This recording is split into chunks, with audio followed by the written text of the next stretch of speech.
What's going on, guys? H3 Music here, and in today's video we're going to be going over how I do my graphic editing and my visual sort of work for the channel. So today's going to be part one of two. We're going to have the first part being creating the background image that then gets altered through the video editing, and the video editing stuff will be done in part two. So stick around for that. I gotta warn you, I have recorded this about 3 or 4 times, and every time the audio hasn't recorded, so please bear with me. It's going to be rough for me. And yeah, so let's get into it. Quickly before we begin, over here by my head is going to be a little box, and in this little box you're going to be able to see what buttons I'm pressing, so that if you ever get confused along the tutorial and I forget to explain something, you'll be able to see exactly what I'm pressing on. Yeah. So yeah, I'll try to explain as much as possible, and there will be concepts which are more advanced, such as blend modes, brushes, and layer masks. So if you don't understand those, I'm going to have links in the description to more beginner level tutorials on those sorts of concepts. So you can begin there, and then you can come on over to here and see how I'm using them. Alrighty, and the last thing is I'm going to be using a bunch of overlays in this video, and a bunch of different image layers and all. And if you want to use the specific ones I'm using, and if you want this image as a template, I'm going to be selling it on my store, so check that out if you're completely confused and don't know what's happening. So there we go. Alrighty. Okay, so let's start with a new composition. So create new. I'm going to want it to be a width of 1920, a height of 1080, so this is perfect. I'm just going to hit create here. So we got this lovely white box here. I'm going to unlock the background layer here so I can move it around, edit it, and that sort of stuff. So we'll put that there. We'll go in here, we'll name it background, if I know how to spell background. Okay. This works all well and fine, but it's pretty boring, so I'm going to go in and add some color to it. I'm going to do that by selecting a brush, and I have a color here. I'm just going to paint over this. So I got this lovely kind of yellowish orange. I'm going to go in, change the hue, saturation, and lightness a little bit. I'm going to make it a little bit redder, like so. Maybe a little bit more saturation, a little less saturation, and some lightness, so it's not so rich. Okay, so we have our background now. Now, this is all well and fine, but it's very flat, and in order to add some texture, we're going to bring in these overlays here. We'll plop those in there. We want to turn off all of them except this top smoke one. So you can bring in, your own smoke layer or your own sort of textures. But what we want to do is we want the white values of the image to be filled, and then the dark layers, or the dark levels, to be transparent so we can see the orange background through it. And the way we're going to do that is by changing the blend mode to be screen. There we go. So with this screen here, as you can see, the white values are being, you can see those perfectly fine, and then as we get closer to black, it becomes more and more transparent. So what we're going to do, just to make this a little less harsh, is grab the opacity and bring it down to something like 20%, 22, 20, 24. That sounds good. So we'll leave it like that. You can still kind of see it there. As we work on it, that layer is going to start to pop more, so we don't want it to be super strong just yet. The next thing we're going to do is we're going to add in that dust overlay here, and we're going to do the same exact thing. We want the dark values to be transparent and the light values to come through. So there we go. You can See it up there? It might be hard through YouTube compression to see it, but trust me, it's there. And we're going to grab the opacity. We'll put this around 40%.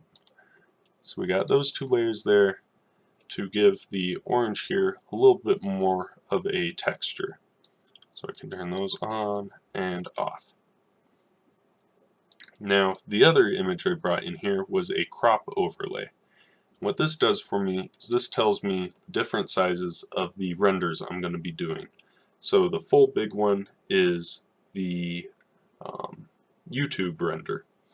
The smaller one, the Instagram 9x16, that's the size I use if I'm going to be uploading a story, Instagram story. That's the size that it needs to be. And then an Instagram 4x5 is the size I use for my Instagram posts. So, fun fact, the reason I use a 4x5 is because that's the biggest width you can, or height you can go on Instagram. So when you're scrolling through, you get the most real estate along your feed. So that's why I do 4x3 or 4x5. And there we go.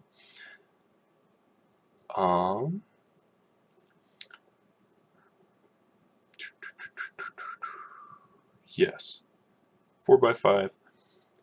And so we can take that. I use this as a guide, so I turn that down to about 50%, and I'll just turn it off for now. Now we have this beautiful background with some texture to it. The next thing we're going to do is we're going to grab a subject. So usually I use either stuff from nature, or if I'm doing a type beat, I'll do an NF type beat, I'll have NF here. If I do a Whit Lowry type beat, I'll have Whit Lowry here. Today we're going to be using a random guy off a stock photo website, so he'll be up there with the greats.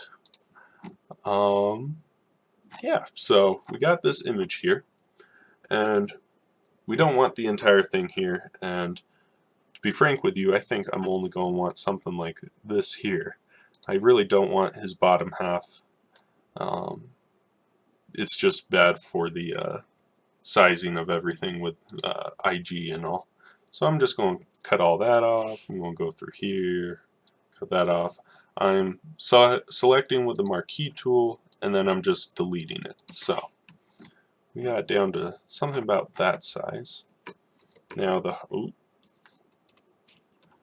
I must have missed a spot. Hold on here. Sure enough. There we go. And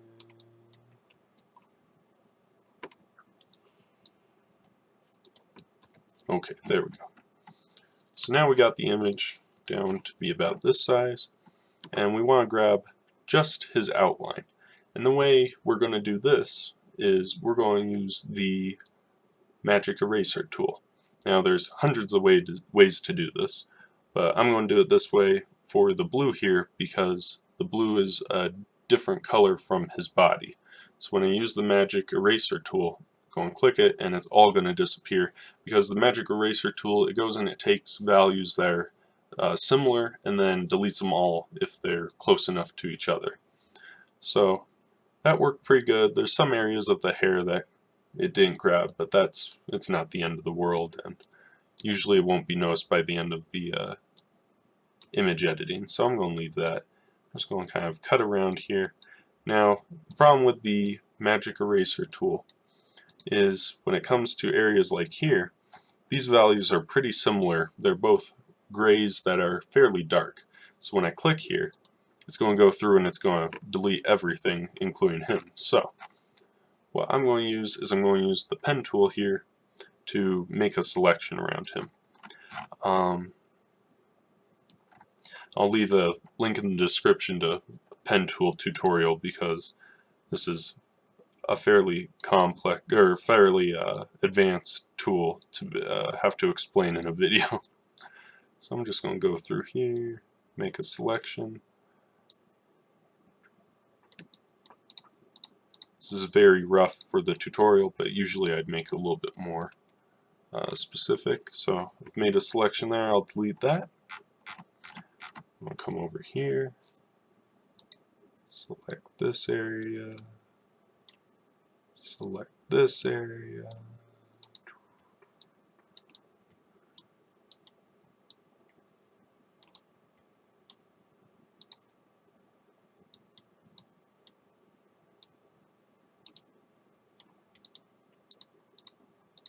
Forgive me on the video quality in my webcam. Currently I have a shirt covering the light so I'm not blown out and I'm just a white ghost, so wish me luck over here. Alrighty, so I went through, I used the pen tool. I guess to show specifically what I did was I made a selection, something like that, and then I right clicked, make a selection. It didn't feather at all, and then I just hit delete to delete the areas I didn't need. So that's all well and dandy. I do want to get rid of this area over here, this sort of, I believe that's his arm coming off on his right hand side. So I'm just going to go through, get rid of that so we don't have to worry about that. I'm just going to kind of make the edge of his body a little bit cleaner like that. I'm also going to lean his head up a little bit. That way his head's more centered on his body, because when you're leaning over it's a little bit harder to, it doesn't look right when you have when you have nothing but the neck and over, that sort of stuff. It doesn't look correct. So I have this image here. We have the subject here. I'm going to name the layer subject so I don't get lost over here. And we're going to want to center him next.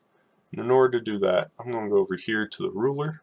If you don't have your ruler there, just hit Control R and that'll toggle it. I'm going to bring that over and grab a guide, kind of move it around the center. As you can see here, as I go over the center, it tries placing it in the center. That's one of the features, so we'll put that one in the center of that direction, and this one in the center of this one. So I know when I hit Control T to transform this layer, that right there, the layer is in the center of the image. Now, one of the problems with this sort of work is you really don't want it centered, because if you look at that, because he has more of the image is on the right hand side because his head is leaned forward, it looks unbalanced. And the way we fix that is actually by making him not be in the center. So we're going to move him over a little bit, something like that. There we go. Now he looks in the center, which is the most bizarre thing about composition ever, but there we go. He looks more centered now. And in order to make it a little bit stronger, what we're going to add now is a shadow. And the way we go about doing that is, first off, let's get rid of that overlay. The way we add the shadow is by duplicating the subject layer. So we're going to take him, we're going to hit Control J. Now it didn't look like anything changed, but over here, as you can see, we have the subject and the subject copy. And with the copy, we're going to rename that to say shadow. Okay. And so if we hit V to move, as you can see here, we have two copies of the image. So on the shadow one, we want to get rid of all light, and so it's just a dark image. And the way we go about doing that is with it selected over here, we hit Control L to change the levels. Now we can go around and, alter this all we want, but with the output levels, the only color we want outputted is pure black. So we're just going to take this and drag it all the way down. Okay. So now we have a silhouette version of this, and what we're going to want to do is we're going to want to put them right there and put them behind the subject on the layers panel. So now we have the subject and the shadow behind him. We're just going to kind of move it around a little bit. Shadows are never, well, if the light is coming directly from you, then the shadow is going to be right behind it. But, if we have the light off that direction a little bit, then the shadow is going to be coming down like so. My camera's all flipped, so Alright, so if the light's coming from that direction, then the shadow is going to be coming from that direction, which is what we got going on over here. Got the shadow there, and it's a very harsh shadow, so what we're going to do is we're going to go filter, blur, Gaussian blur, I believe is how you pronounce it, and a radius of 7 pixels is perfect, 7 or 8. I'll hit OK, and bring the opacity down to something like 40%, so it's not pure black. So you can see through the background a little bit like that. Okay. Oh, I forgot a step. What we gotta do is we gotta get rid of this line down here, because that's not a very natural line under his body. We want to have that fade into the background. And the way we're going to do that is we're just going to add a layer mask. When we add the layer mask, what a layer mask is it's a way to non-destructively alter the image. And the way it does this is, as you can see down here in the box here, it's a white image, but then what happens is when we add black to it, it goes, hopefully, maybe not,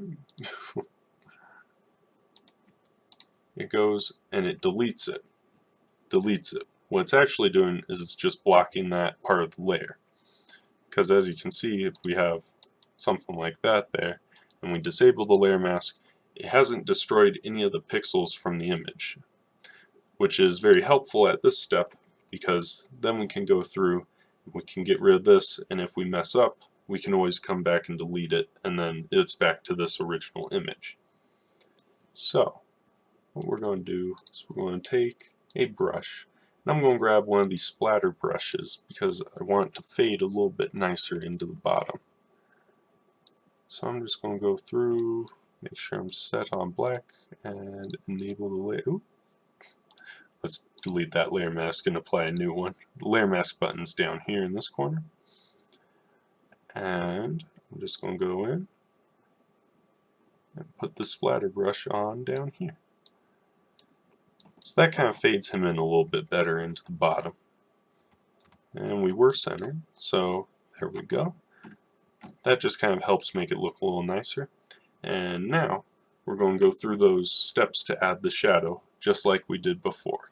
So we're going to click on the layer, we're going to duplicate it, Control J, we're going to go Control L to add the levels, and we're going to change this to be completely black.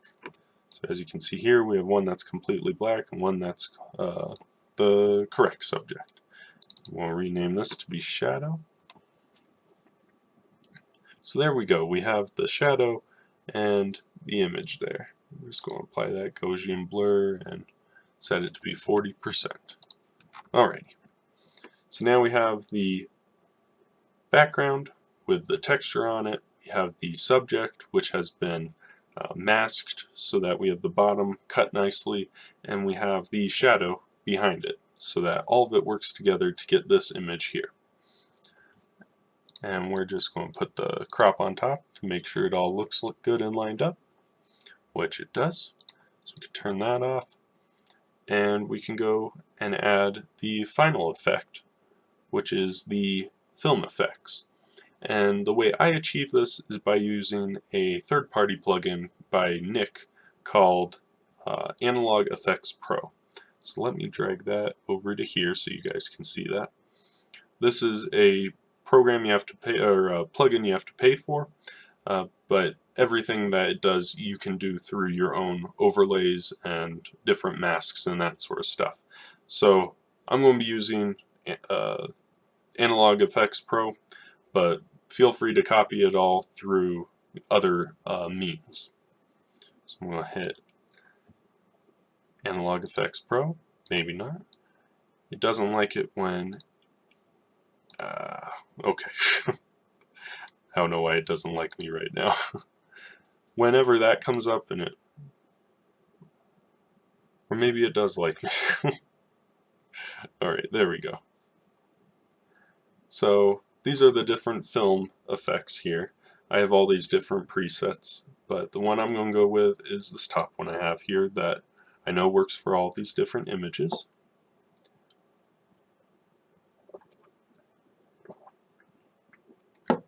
Now I'm going to turn off all these layers so that you guys know what I'm working on here. First one I got is a basic adjustment, which you can change the brightness of the image, you can change the contrast here, you can change the saturation.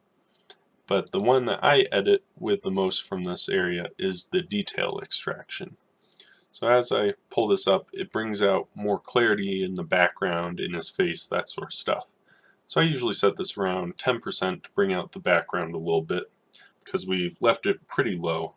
We left it like 20%, so 10% here helps balance it a little bit better. The next effect we have is dirt and scratches. This just emulates different sort of errors that can occur when you're editing film, when you're processing film, excuse me. So, we can turn it all the way up. I usually leave this around 30%. And there's all these different options here. So yeah, play around with that if you want to. We have photo plates, which is exactly like the dirts and scratches. And I'll leave this original one at around 25%. Then we got lens vignetting. Lens vignetting is the process of darkening the edges of an image. And this sort of, in my opinion, it helps bring out the center of the image, so the subject, and puts your eyes on the center. So that's why I apply it. There we go. I put that around 20%. Then we got the film type. So what this effect does is it adds two things. The first one is grain, and the second one is a color profile. So if we apply it, first thing is the grain, and I like to keep it around 400 grain per pixel.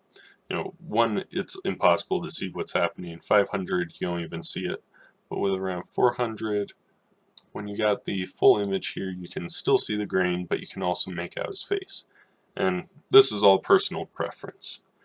I also apply, or I turn the grain to be a little bit harder than usual. This just adds a little bit more contrast to the grain. Now on to the color profile. I usually go for one of these three options here. We'll go for the first one there. That just alters the colors to be like different film options. I usually leave the fade all the way down at the bottom. What fading does is it brings the blacks up, it pushes them up so that it cuts off at a certain point, and that's very hipster-esque, but I like to keep the blacks very contrasty in this image, for example. And the strength just changes how strong the color profile is. And I usually leave that around 25%. So if we hit OK, there we go. That's the final image here. So if we apply one last time the overlay for the different sizes, we can see that it's all lined up. And that's our final image. So just to recap, we made the background. We went through and we added overlays to the background to make it pop a little bit more. We added the subject in the center, and we went through and masked different areas so that we have him cut out. And then we added a shadow to help give it a little bit of depth. And then we applied the last effect, which was the film effect, which added all these different film emulations to it.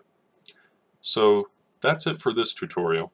In the second part, we're going to be going over how to take this and put it into a video. So how I add the glitch effects, the that sort of stuff, the blurs, all that to the image to make my final product. So there we go. If you have any questions, leave them in the comments. If you enjoyed this, like and subscribe, and I'll see you in the next one.